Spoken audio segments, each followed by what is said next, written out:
इस्लामाबाद में मीटिंग थी और वजीर आला ने जो मलिक साहब ने कहा कि मुलाजमीन को 35% देना है, 30% 17 से अबाव देना और 17.5% जो है वो पेंशन में इजाफा करना है। मैंने कमिटमेंट की है और मैंने पूरी करवानी है।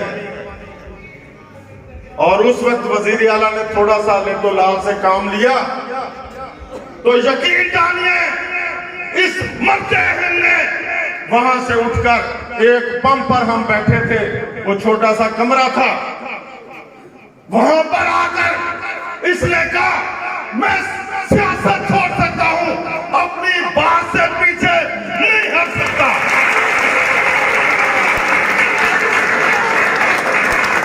और यकीन जानिए मैं बाबा रशीद को भी सलूट पेश करता हूं कि बाबा रशीद साहब वहां पर पहुंचे। मैंने कहा बाबा साहब कहेंगे कि मलिक साहब थोड़ी सी नरमी करें, लेकिन जो यकीन जाने बाबा रशीद के अल्फाज थे आज भी मेरे कानों में गूंज रहे हैं कि मलिक साहब पैरों पर वजन डाले, कोई बात नहीं, मैं आपके साथ हूं।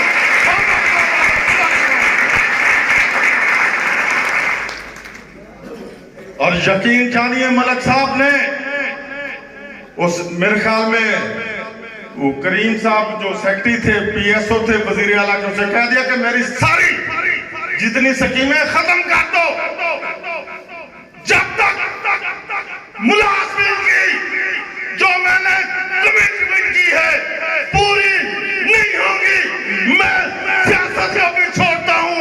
मैं हर चीज को कुर्बान कर सकता हूं, अपनी उस कमिटमेंट से पीछे नहीं हट सकता, नहीं हट सकता।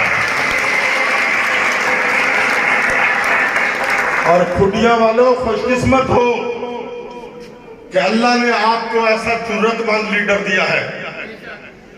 लीडर पिंडी डिवीजन में बहुत हैं, मुल्तान डिवीजन, डेरा गाजिया, भावलपुर डिवीजन में बहुत सारे लीडर हैं, लाहौर में बहुत सारे लीडर हैं, लेकिन ऐसा सच्चा सुच्चा खरा लीडर ये खुटिया वालों आपकी खुशकिस्मती है।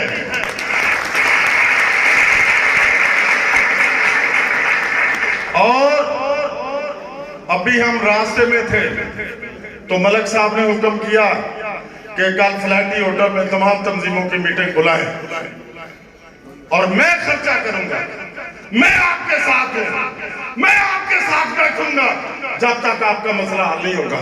ये बहुत कम जुर्रत वाला बंदा करता है।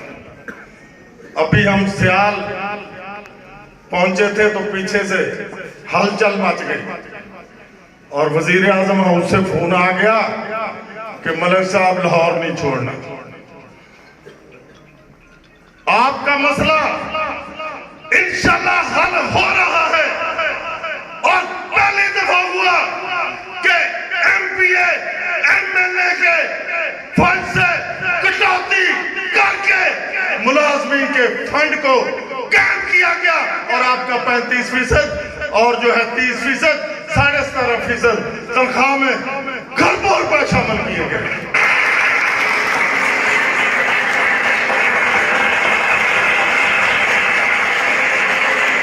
अगले दिन मॉडल टाउन में मीटिंग बुलाई गई और वजीर आजम साहब ने और वजीर आला साहब ने वहां बाकायदा ऐलान किया और 12:30 बजे मलिक साहब ने हमें खुशखबरी सुना दी कि इंशाल्लाह आज ही कबीना की मीटिंग में ये पास होगा।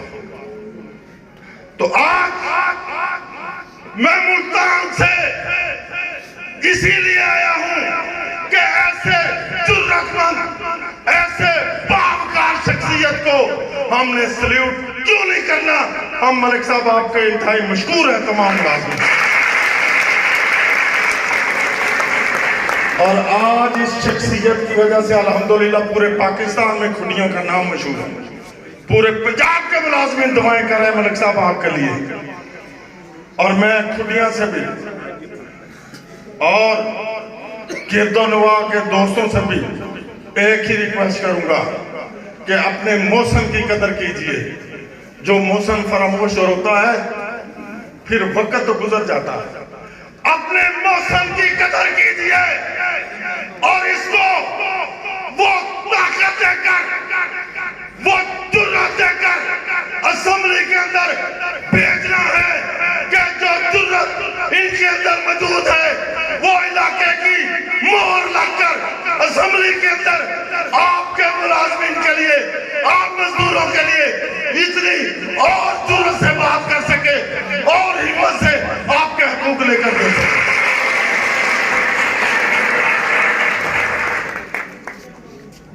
तो मेरे मुलाजमीन भाइयों कंजूसी नहीं करनी। मेरे मुल्तान के लोग कहते थे मलिक साहब को यहाँ खड़ा करो, हम बता देते हैं कि कैसे हम उनका साथ देते हैं। तो आप खुशकिस्मत हैं कि आपके दरमियान ऐसा लीडर है और इंशाअल्लाह अल्लाह ऐसे लीडर को मजीद तरक्की देगा इंशाअल्लाह।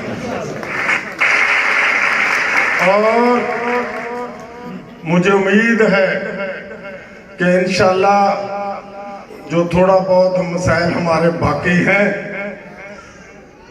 हमारा पे प्रोडक्शन का मामला है और लीव एंड कैशमेंट का, मलिक साहब ने उस वक्त भी कहा था कि ये मैं ही आखिरकार काम आऊंगा और आज मुझे उम्मीद है इंशाअल्लाह कि मलिक साहब एक दफा फिर हमारे साथ खड़े होंगे और इंशाअल्लाह हमारा मसला हल होगा। और